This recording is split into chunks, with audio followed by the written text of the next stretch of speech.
السلام علیکم ورحمۃ اللہ تعالی وبرکاتہ۔ نحمده ونصلي ونسلم على رسوله الكريم اما بعد فاعوذ بالله من الشيطان الرجيم بسم الله الرحمن الرحيم ان الله وملائكته يصلون على النبي يا ايها الذين امنوا صلوا عليه وسلموا تسليما اللهم صل على سيدنا ومولانا محمد معظم الجود والكرم وآلہ الکرام وابنہ الکریم وبارک وسلم صلاۃ وسلاما علیک یا رسول اللہ صلی اللہ تعالی علیہ وسلم۔ تو دفن کا بیان، مردے کو دفن کرنے کا بیان جاری ہے۔ اس میں بہت سارے احکام اس سے پہلے بیان کیے گئے کہ دفن کرنے کا کیا حکم ہے، دفن کرنے کا طریقہ کیا ہے،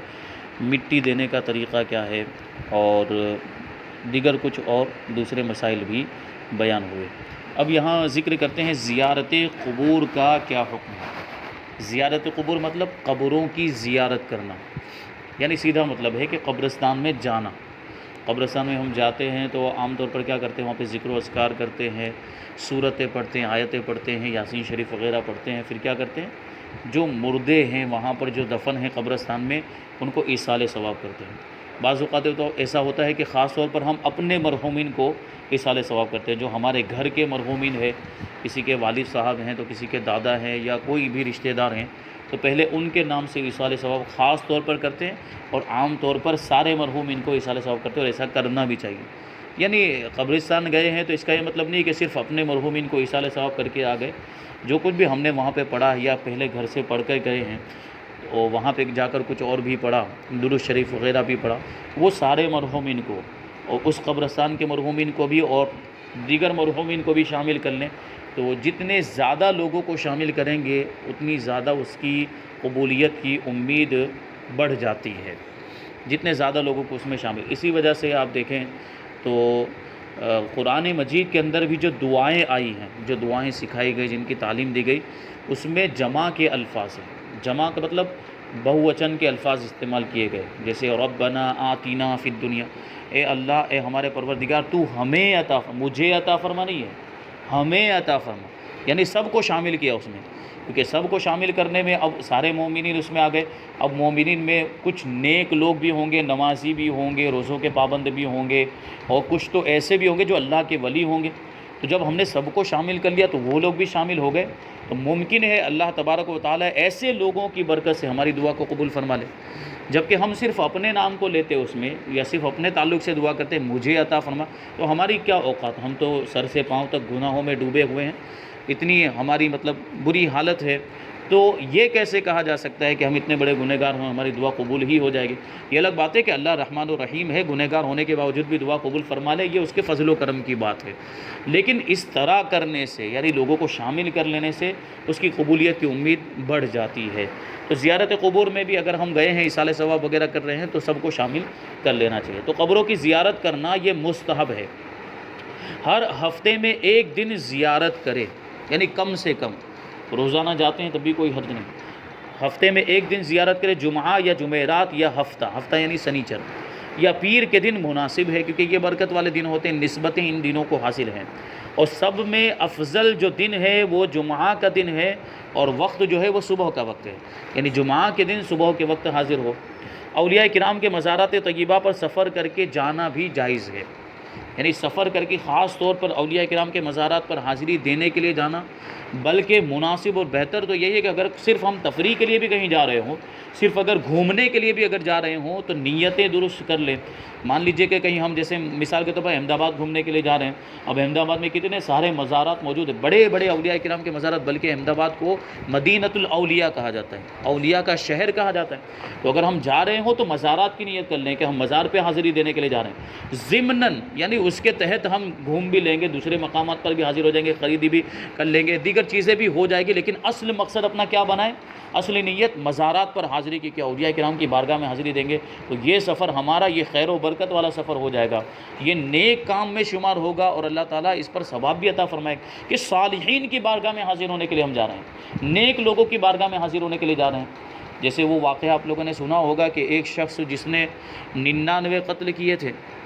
وہ بنی اسرائیل کے اندر، اور وہ توبہ کی نیت سے حاضر ہوا تو ایک عالم صاحب یعنی وہ مولوی تھے، انہوں نے جو ہے کہ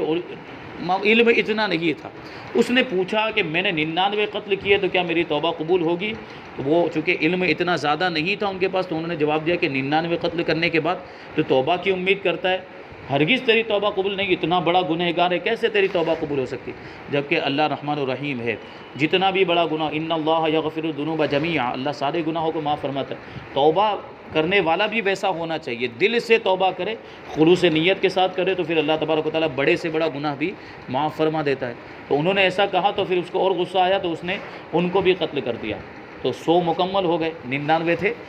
اب 100 کی تعداد، 100 کا آنکڑا مکمل ہو گیا۔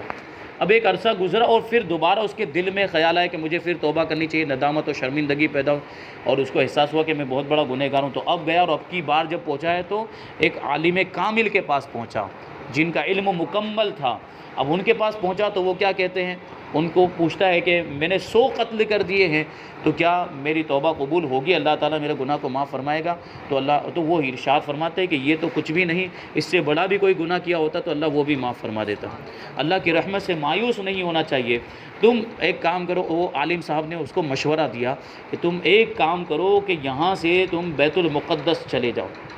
بیت المقدس میں یعنی مسجد اقصیٰ فلسطین میں، وہاں کچھ نیک لوگ رہتے ہیں، اللہ کے ولی رہتے ہیں، ان کی بارگاہ میں حاضر ہو جاؤ اور ان کی بارگاہ میں رہ کر اپنے گناہ کی معافی مانگو، تو امید ہے کہ اللہ تبارک و تعالیٰ تمہارے گناہوں کو معاف فرما دے گا۔ اب یہ دیکھیں نیک لوگ، بات کیا چل رہی تھی، نیک لوگوں کی بات چل رہی تھی، تو وہ نیک لوگوں کی بارگاہ میں حاضر ہونے کی نیت سے چلا۔ اب وہ چلا، لیکن راستے میں کیا ہوا، بیچ راستے میں پہنچا تھا کہ وہیں پر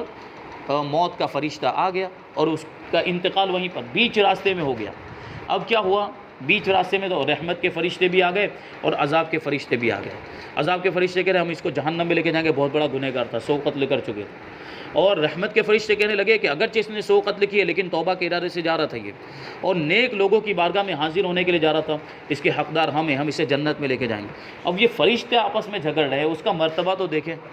وہ 100 قتل کر چکا ہے، 100 گناہ کر چکا ہے، لیکن توبہ کی نیت سے جا رہا ہے اور نیک لوگوں کی بارگاہ میں حاضر ہونے کے لیے جا رہا ہے۔ اس کی برکت دیکھیں کہ فرشتے اس کے تعلق سے، کون سی مخلوق، معصوم مخلوق، اللہ کی وہ مخلوق جن سے کبھی گناہ نہیں ہو سکتا ہے، وہ آپس میں اس شخص کے لیے جھگڑ رہے ہیں۔ اب اس کا مقام و مرتبہ سوچیں۔ اب کیا ہوا، اللہ تبارک و تعالیٰ نے حضرت جبریل کو بھیجا دونوں کے درمیان فیصلہ کرنے کے لیے، فرشتوں کے درمیان، اور حضرت جبریل آئے اور ارشاد فرمایا کہ زمین کو ناپا جائے دونوں طرف سے، یعنی جتنا راستہ طے کر چکا ہے اس کے گھر سے لے کر یہاں جہاں اس کا انتقال ہوا ہے وہاں اس کے گھر سے لے کر ناپا جائے، اور یہاں سے لے کر بیت المقدس تک جو راستہ ہے اس کو ناپا جائے۔ جس طرف راستہ کم ہوگا وہ اسی طرف والوں کا کے حق میں مانا جائے، یعنی اگر اس کے گھر سے لے کر یہاں تک کا راستہ کم ہے تو عذاب کے فرشتوں کو دے دیا جائے، اور اگر یہاں سے لے کر یعنی جہاں انتقال ہوا وہاں سے لے کر اگر اس کا بیت المقدس تک کا جو راستہ ہے وہ کم ہے تو رحمت کے فرشتے اس کو لے جائے، کیونکہ مقدس مقام ہے وہ۔ اب اللہ تبارک و تعالیٰ نے دوسری جانب، اب ادھر تو ناپنا شروع ہو گیا، لیکن دوسری جانب اللہ تبارک و تعالیٰ کی رحمت دیکھیں، تھوڑا سا کچھ فاصلہ ادھر کم تھا اور ادھر کچھ زیادہ تھا بیت المقدس کی طرف، تو اللہ تبارک و تعالیٰ نے اس طرف والی زمین کو، جب بیت المقدس کی جانب تھی اس طرف والی زمین کو حکم دیا کہ تو سکڑ جا، تو کم ہو جا، تو وہ زمین بھی سمٹ گئی اور وہ کم ہو گئی۔ جب ناپا گیا تو ظاہر سی بات اس طرف کی کم نکلی۔ اور ایک روایت میں یہ بتایا گیا کہ جب وہ گر رہا تھا مر کے، جب اس کا انتقال ہوا، روح قبض ہوئی، تو وہ گر رہا تھا تو وہ منہ کے بل آگے کی جانب گرا، یعنی جیسے پاؤں جہاں پہ ابھی آدمی کھڑا ہوگا تو پاؤں یہاں پر ہے، اور منہ کے بل گرے گا تو وہ قد کے برابر اتنا آگے پہنچ جائے گا کہ نہیں پہنچے گا؟ جیسے 5.5 فٹ کسی کی ہائٹ ہے اور وہ منہ کے بل ایسے آگے کی طرف گرے گا تو اتنا وہ آگے، تو وہ یہ سوچ کر گرا کہ کم سے کم اتنا تو میں بیت المقدس کی طرف قریب ہو کر مروں۔ تو اس کی اس نیت کی وجہ سے بھی اللہ تبارک و تعالیٰ نے رحمت کے فرشتوں کے اس کو حوالے کر دیا اور اس کے سارے گناہوں کی بخشش ہو۔ دیکھیے صالحین کی بارگاہ میں حاضر ہونے کے ارادے سے جو نکلتا ہے تو اللہ والوں کی بارگاہ میں حاضر ہو، تو اب وہاں بھی اب لیکن کیا ہو گیا، مزارات کو بھی لوگوں نے تفریح کا ذریعہ بنا دیا،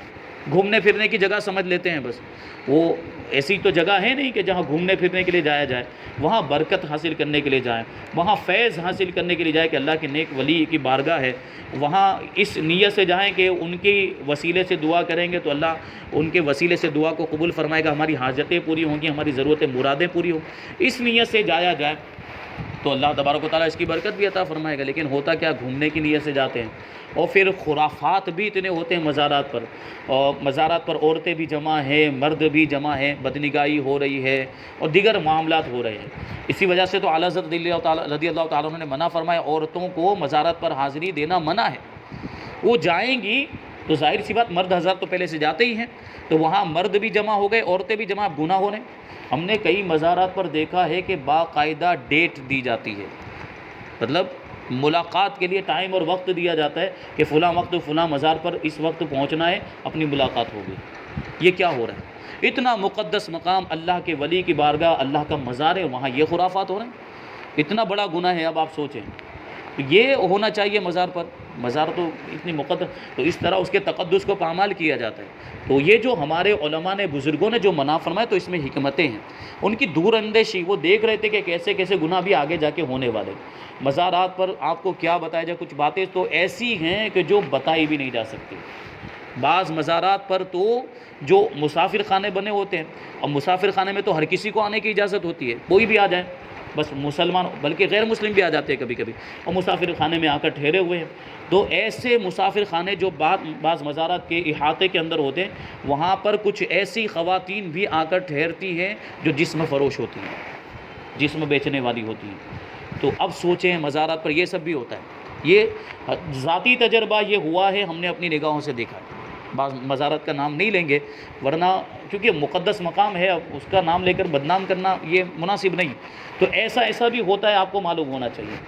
تو یہ کس وجہ سے ہو رہا کہ عورتوں کو اجازت دی، عورتیں آنے لگ گئیں، اسی وجہ سے تو یہ خرافات ہو رہے ہیں۔ عورتوں کو منع کر دیا جاتا تو یہ خرافات نہیں ہوتے۔ اب آپ سوچیں کہ عورتوں کو مسجد میں حاضر ہونے سے منع کر دیا گیا، تو مزارات پر کیسے اجازت ہو سکتی ہے؟ مسجد میں تو اللہ کی عبادت کی جاتی ہے، مسجد میں تو نماز پڑھی جاتی ہے۔ جب وہاں حاضر ہونے کی اجازت نہیں تو مزار پہ حاضر ہونے کی اجازت کیسے؟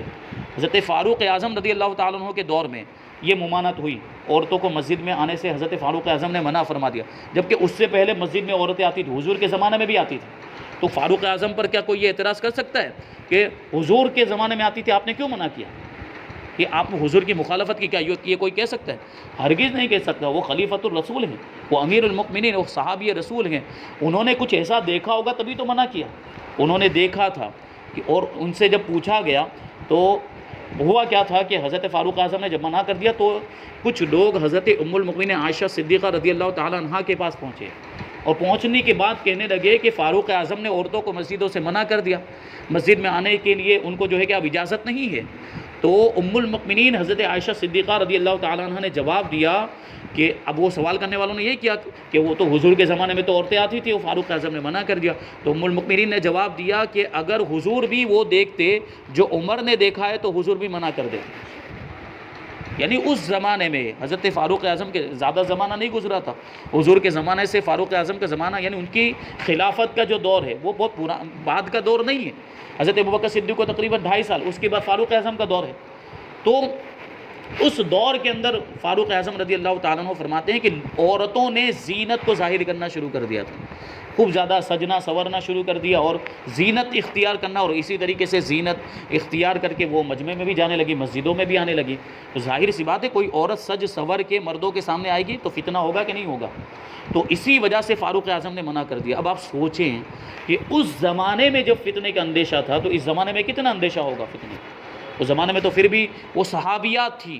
جو خواتین تھیں وہ صحابیات تھیں، کچھ ہوں گی جو صحابیات کے درجے پر فائز نہیں ہوگی، جنہوں نے حضور کا دیدار نہیں کیا، لیکن اس کے باوجود حضرت فاروق اعظم نے ان کو منع کر دیا۔ تو اس زمانے میں تو کتنے خرافات ہوتے ہیں، کیسے کیسے معاملات، کیسی بے پردگی ہوتی ہے، کیسی بے حیائیاں ہوتی، بے شرمی کے معاملات ہوتے ہیں، اور کیسے کیسے لباس پہنے جاتے ہیں۔ آپ جانتے ہیں کہ جسم ظاہر ہوتا ہے، جسم نظر آتا ہے، اور اس طرح خواتین اور عورتیں، جوان لڑکیاں مردوں کو گناہوں کی دعوت دیتی ہیں۔ تو اب بتائیے، یہ جمع ہوگا، مجمع ہوگا تو یہ گناہ ہوں گے کہ نہیں؟ اور ہو رہے گناہ، ایسے مقدس مقامات پر اس طرح کے گناہ ہو رہے ہیں۔ تو عورتوں کو ہرگز وہاں پر حاضر ہونے کی اجازت نہیں ہے۔ یہ زیارت قبور جو ایک نیک مقصد کے لیے تھا، ایک اچھے مقصد کے لیے تھا، اگر ان کو اجازت ہوگی تو پھر وہ مقصد فوت ہو جائے گا۔ وہ اپنے گھر بیٹھ کر بھی وہاں سے ان سے جو ہے کہ توسل کر سکتی ہیں، ان سے استفادہ کر سکتی ہیں، استمداد کر سکتی ہیں، وہیں سے پکار اللہ والوں کو، اللہ کے ولیوں کو اللہ تبارک و تعالیٰ نے وہ طاقت دی ہے کہ ان کو گھر سے بھی پکارا جائے تو وہ سنتے ہیں۔ یہ تو ہمارا عقیدہ اہل سنت و جماعت کا عقیدہ، بلکہ وہ اس نیت کے ساتھ گھر میں بیٹھے ہوئے پکاریں گی کہ اگر ہم حاضر ہوں، گناہوں سے بچنے کے لیے گھر میں بیٹھی ہیں، وہاں پہنچیں گے تو گناہ ہو سکتے ہیں، ممکن ہے بدنگاہی وغیرہ سے بچنے کے لیے ہم یہ کر رہی ہیں، تو اللہ ان کی حاجتیں تو پوری کرے گا، ساتھ میں گھر میں بیٹھنے کا ثواب بھی الگ سے عطا فرمائے۔ یہ سوچنا چاہیے ہماری ماؤں بہنوں کو، اور ان کو سمجھانے کی بھی ضرورت ہے۔ تو زیارت قبور مستحب ہے، ہر ہفتے میں یہ جو فرما دیا کہ اولیاء کرام کے مزارات پر سفر کر کے جانا بھی جائز ہے، کہ یہ بھی برکت کا سبب ہوتا ہے،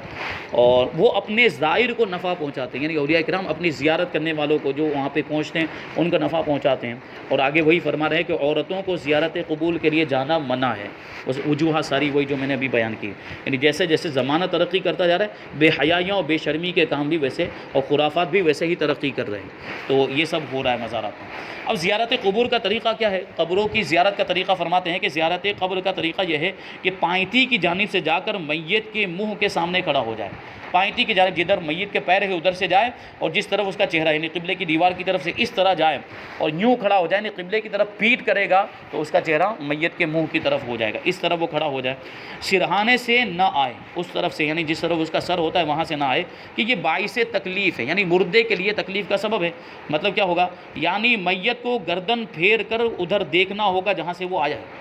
اب ادھر سے جائے گا تو سیدھا اس کے چہرے کے سامنے، تو وہ ویسے دیکھ لے گا۔ یہ دیکھیے مومن، بلکہ عام مردوں کے بارے میں فرمایا گیا، عام مردوں کے بارے میں، کہ عام مردے یہ اس طرح ان کی کیفیت ہوتی ہے کہ وہ آنے والوں کو، اپنی قبر پر آنے والوں کو دیکھتے ہیں، آنے والوں کو دیکھتے ہیں، ہر کسی کے، چاہے وہ کافر ہو یا چاہے مومن، تو مومن کی طاقت کا عالم کیا ہوگا؟ اور جب یہ عام مردوں کا عالم ہے تو جو اللہ کے ولی ہوں گے ان کی طاقت کا عالم کیا ہوگا؟ وہ تو ساری کیفیات کو دیکھتے ہوں گے، ہر چیز کو ملاحظہ کرتے ہوں گے۔ تو یہ دیکھیں مردہ دیکھتا بھی ہے جو آتا ہے اس کو، بلکہ گردن گھمانے کا بھی ذکر ہے کہ اگر وہ پیچھے سے آئے گا، ادھر سرانے کی جانب سے آئے گا تو اس کو گردن بھی گھمانی پڑے گی، تو یہ تکلیف کا سبب ہے۔ ہاں، تو وہ دیکھے گا کہ کون آتا ہے، اور یہ کہے وہاں پہنچے تو، یعنی قبر کے اندر پہنچے تو وہاں پہنچنے کے بعد کیا کہیں گے؟ السلام علیکم اہل داری قوم مؤمنین انتم لنا سلف وانا انشاء اللہ بکم لاحقون نسأل اللہ لنا ولکم العفو والعافیۃ۔ یہ اس طرح سلام کرے، یہ سلام کرنے کا طریقہ، یعنی تم پر سلامتی ہو اے ایمان والوں کے گھر، اے ایمان والوں، یعنی اس گھر والوں جو گھر کس کا ہے؟ ایمان والوں کا گھر ہے، قبرستان جہاں پہ ایمان والوں کو دفن کیا۔ انتم لنا سلفن، تم ہمارے سے پہلے جانے والوں ہو، کیونکہ ہم زندہ ہیں اور وہ قبرستان میں پہنچ گئے تو وہ ہم سے پہلے جانے والے ہو گئے، پیش رو ہو گئے۔ وَإِنَّا إِنْ شَاءَ اللَّهُ بِكُمْ لَاحِقُونَ، اور ہم بھی عنقریب تمہارے ساتھ آ کر ملنے والے ہیں، کیونکہ ہم سب کو مرنا ہے اور سب کو جانا ہے قبر کے اندر۔ نسأل اللہ لنا ولکم العفو، ہم اپنے لیے اور تمہارے لیے عفو، یعنی خدا کی معافی اور عافیت کا سوال کرتے ہیں۔ یہ سلام کیا جائے، اس طریقے سے سلام، اور اگر یہ پورا اتنا بڑا سلام یاد بھی نہیں ہے تو صرف السلام علیکم ورحمۃ اللہ یا اہل القبور بھی کہہ سکتے ہیں، ٹھیک ہے، اتنا، یا اہل القبور یعنی اے قبر والو تم پر سلامتی۔ پھر فاتحہ پڑھے، کہ جو بھی وہ فاتحہ میں پڑھا جاتا ہے، اور بیٹھنا چاہے تو اتنے فاصلے سے بیٹھے کہ اس کے پاس زندگی میں نزدیک یا دور جتنے فاصلے پر وہ بیٹھ سکتا تھا، یعنی زندگی میں جس طرح اس کے پاس وہ بیٹھتا تھا، جیسے قریبی دوست ہوتا ہے تو اس کے قریب بیٹھتا ہے، اور اتنا زیادہ جو ہے کہ تعلق نہیں ہوتا تو تھوڑا دور بیٹھتا ہے، اور کبھی بعض اوقات وہ کوئی معظم دینی ہوتا ہے، یعنی ایسی کوئی شخصیت ہوتی ہے جو دینی شخصیت ہوتی ہے، وہ قابل تعظیم ہوتے ہیں، جیسے کوئی پیر صاحب ہے تو پیر صاحب کے قریب جا کر کوئی آدمی جلدی نہیں بیٹھتا، دور بیٹھتے ہیں، تو اگر کسی پیر صاحب کی بارگاہ میں، مطلب کسی کی پیر صاحب کے مزار پر حاضر ہو رہے ہیں تو اتنے فاصلے پر رہے کہ زندگی میں اگر ان سے ملاقات کرنے کے لیے جاتا تو کتنے فاصلے پر بیٹھتا۔ اسی طرح اللہ کے ولیوں کی بارگاہ میں جب حاضر ہوتے ہیں تو وہاں پر بھی یہی چیز کہ اگر وہ حیات ہوتے، یعنی ظاہری طور پر دنیا میں موجود ہوتے تو ہم کس طرح ان کی بارگاہ میں حاضر ہوتے، اسی طرح مزار پر بھی، کیونکہ ہمارا تو عقیدہ کہ اللہ کے ولی زندہ ہیں، تو اسی طرح حاضر ہونا چاہیے۔ اور اعلیٰ حضرت رضی اللہ تعالیٰ نے اولیاء کرام کے مزارات پر حاضری دینے کا طریقہ بتایا کہ 4 ہاتھ، کم سے کم 4 ہاتھ کے فاصلے پر کھڑا رہے، مزار سے 4 ہاتھ کے فاصلے پر کھڑا رہے، اور وہاں سے جو ہے کہ جو بھی پڑھنا ہے وہی سلام عرض کرے، السلام علیکم یا سیدی ورحمۃ اللہ، یہ جو ہے کہ وہ عرض کرے۔ اور پھر وہی فاتحہ پڑھنے کا بھی طریقہ بتایا گیا کہ 3 مرتبہ درود غوثیہ پڑھے، پھر سورہ فاتحہ پڑھے، پھر آیت الکرسی پڑھے، پھر 7 مرتبہ سورہ اخلاص پڑھے، پھر 7 مرتبہ درود غوثیہ پڑھے، پھر جو کچھ بھی پڑھا ہوا ہے وہ ایصال ثواب کرے، اور مزار صاحب مزار کے وسیلے سے دعا کرے تو اللہ تبارک و تعالیٰ دعا قبول فرمائے، پھر وہیں سے نکل جائے۔ نہ چومنے کا ذکر کیا، نہ طواف کرنے کا ذکر کیا، نہ چادر کو سر پہ رکھنے کا، کوئی کسی چیز کا ذکر اس میں نہیں ہے، کیونکہ بعض اوقات ان ساری چیزوں کو کرنے میں ہم سمجھ رہے ہیں کہ اچھا کام کبھی بے ادبی ہو جاتی ہے، کبھی دیگر معاملات ہو جائے، طواف کرنے کی تو اجازت ہرگز بھی نہیں ہے۔ تو یہ چیز، تو مزارات پر اس طرح سے حاضری دی جائے۔ میت پر نوحہ کرنا کیسا ہے؟ نوحہ یعنی میت کے اوصاف میں مبالغے کے ساتھ، اس کے اوصاف کو، اس کی خوبیوں کو مبالغہ کے ساتھ بیان کرنا، یعنی جو چیزیں اس کے اندر نہیں تھی وہ بھی بیان کرنا، اور اس کو بیان کرتے پھر اس کو رونا، اور بلند آواز کر کے رونا جس کو بین کہتے ہیں، یعنی جو چیزیں اس کے اندر نہیں تھی، جو خوبیاں اس کے اندر نہیں تھی وہ خوبیاں، یہ تو بہت اچھا آدمی تھا، تو یہ تو یہ تھا، یہ تو وہ تھا، دنیا کے مطلب تالابیں ملا دینا، ایسی ایسی خوبیاں بیان کرنا جو اس کے اندر تھی بھی نہیں، اور پھر رونا، خوب بلند آواز سے رونا، یہ جائز نہیں، یہ بالاجماع حرام ہے، یعنی علماء کا اس پر اتفاق اس کے حرام ہونے پر۔ یوں ہی واویلا کرنا یا وا مصیبتہ کہہ کر چلانا، واویلا کرنا کا مطلب کیا ہے کہ ہائے میری مصیبت، ہائے اتنی بڑی مصیبت آ گئی، انتقال ہو، یہ اس طرح جو ہے کہ چلانا، یعنی بے صبری ظاہر کرنا، یہ جائز نہیں۔ اور گریبان پھاڑنا، منہ نوچنا، بال کھولنا، سر پر کھاک ڈالنا، سینہ کوٹنا، ران پر ہاتھ مارنا، یہ سب جاہلیت کے کام ہے اور سب حرام۔ گریبان یعنی وہ کسی کا انتقال ہو گیا تو اپنا گریبان جو ہے کہ یہاں سے پھاڑ دیا، یا منہ کو نوچنے لگ گیا، تھپڑ مارنے لگ جاتے ہیں چہرے پر، سینہ کوٹنے لگ جاتے ہیں، یعنی ماتم وغیرہ جو بھی کیا جاتا ہے، یہ سب چیزیں ان کی اجازت نہیں ہے۔ دفن کے بعد مردے کو تلقین کرنا کیسا ہے اور اس کا طریقہ کیا ہے؟ بعد دفن مردے کو تلقین کرنا اہل سنت کے نزدیک مشروع ہے، یعنی جائز ہے، اور اس کا طریقہ یہ ہے کہ جو حدیث میں ارشاد ہوا، حضور اقدس صلی اللہ علیہ وسلم فرماتے ہیں جب تمہارا کوئی مسلمان بھائی مر جائے اور اس کو مٹی دے چکو تو تم میں ایک شخص قبر کے سرہانے کھڑا ہو کر کہے یا فلاں بن فلانا، وہ سنے گا، یعنی اس کی ماں کا نام ساتھ میں لے کر بولے، اے فلانا کے بیٹے فلاں، یہ اس کے نام، ماں کا نام، کیونکہ اب دیکھیں آپ یہاں دنیا میں باپ کی طرف اس کی نسبت کی جاتی ہے، دنیا میں کسی کو بھی اس کے باپ کے نام سے پکارا جاتا ہے، اے فلاں کے بیٹے فلاں، لیکن آخرت میں ماں کے نام کے ساتھ پکارا جائے گا۔ اب وہ تو دنیا سے چلا گیا ہے، اب اس کا معاملہ آخرت سے متعلق ہو گیا ہے، اب جب اس کو پکارا جائے گا تو باپ کے نام کے ساتھ نہیں پکارا جائے گا بلکہ ماں کے نام کے ساتھ پکارا جائے گا، ماں کا نام، اسی لیے فرمایا کہ اس کو جا کر پکارے کہ اے فلاں بن فلانا، تو وہ اس کو سنے گا لیکن جواب نہیں دے گا، پھر دوبارہ کہے یا فلاں بن فلانا، وہ سیدھا ہو کر بیٹھ جائے گا، یعنی قبر کے اندر ہی وہ سیدھا ہو کر بیٹھ جائے گا، پھر سیدھا ہو کر بیٹھ جائے گا، پھر کہے یا فلاں بن فلانا، یعنی تیسری مرتبہ کہے، تو اب وہ جواب دے گا،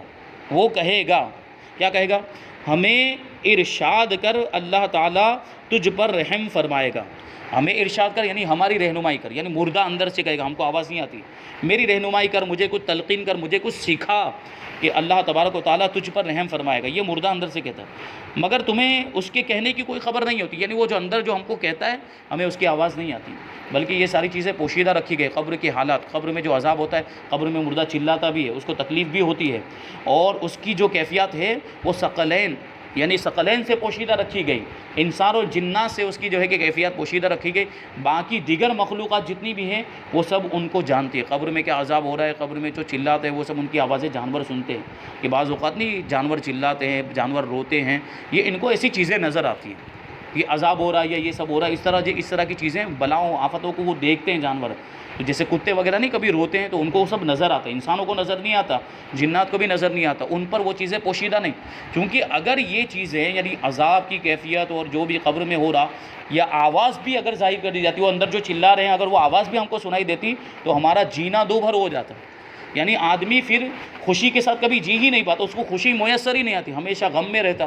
ہمیشہ اسے فکر لاحق رہتی کہ یہ عذاب کی کیفیت میرے ساتھ بھی ہو سکتی ہے، تو اس وجہ سے اس کو پوشیدہ رکھا گیا ہے، یہ بات ہے، تو وہ کہتا ہے، وہ بات تو کرتا ہے لیکن آواز ہم کو نہیں آتی ہے، تو پھر کہے اذکر ما خرجت من الدنیا شہادت اللہ الہ الا اللہ وان محمدا عبدہ ورسولہ وانک رضیت باللہ ربا وبالاسلام دینا وبمحمد صلی اللہ علیہ وسلم نبیا وبالقرآن اماما، یعنی یہ کلمات اس کی قبر کے پاس کہے بلند آواز سے، اس کا ترجمہ کیا ہوتا ہے کہ تو اسے یاد کر جس پر تو دنیا سے گیا،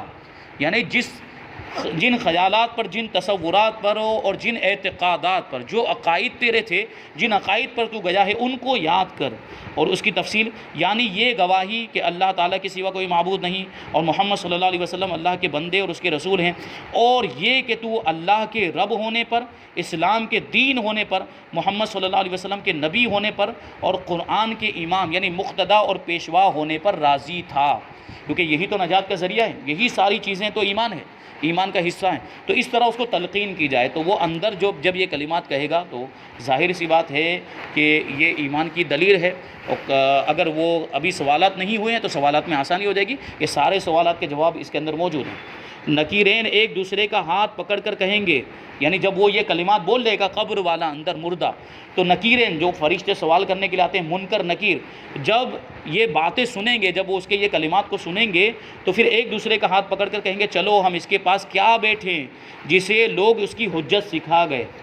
اس کی حجت، اس کی دلیل تو لوگوں نے اس کو سکھا دی، اب وہ بتا دے گا۔ اب سوال ہم پوچھیں گے بھی تو اس کو تو جواب معلوم ہو چکے ہیں، تو وہ جواب بتا دے گا۔ اب رکنے کا کیا مطلب، اس کو تو جوابات ویسے ہی معلوم ہے، تو فرشتے واپس چلے جائیں گے۔ تو یہ تلقین کی جاتی۔ اس پر کسی نے حضور صلی اللہ علیہ وسلم سے عرض کیا کہ اگر اس کی ماں کا نام معلوم نہ ہو تو بعض اوقات ایسا ہوتا ہے کہ کوئی اجنبی آدمی تھا، جسے آیا تھا، کسی کا انتقال ہو گیا، اب اس کی قبر پر ہم گئے، اس کی ماں کا نام معلوم نہیں ہے، تو فرمایا حوا کی طرف نسبت کر دے، یعنی حضرت حوا، کیونکہ وہ تو سب کی ماں ہے، سارے انسانوں کی ماں ہے حضرت حوا رضی اللہ تعالیٰ عنہ، تو ان کی طرف نہ، اے حوا کے بیٹے فلاں، اس طرح نام کہہ کر جو ہے کہ اس کو پکارے اور پھر اس کو یہ تلقین کرے۔ تو آپ دیکھیں یہاں پر تلقین کے الفاظ کے اندر لا الہ الا اللہ کی گواہی بھی ہے، محمد رسول اللہ کی گواہی بھی ہے، اسلام کی گواہی، ساری چیزوں کی گواہی، اور یہ ساری چیزیں اذان کے اندر بھی پائی جاتی ہیں۔ یہ تو حدیث شریف کے اندر آ گئے الفاظ، لیکن اذان کا ذکر صراحت کے ساتھ احادیث کے اندر موجود نہیں ہے، یعنی کہیں بھی اذان کے بارے میں یہ نہیں فرمایا گیا کہ قبر پر جا کر اذان دی جائے، لیکن اس سے اس کا ثبوت ملتا ہے، اذان کا ثبوت ملتا ہے کہ تلقین کی جائے، اور تلقین کے الفاظ میں یہ ساری چیزیں گواہی وغیرہ،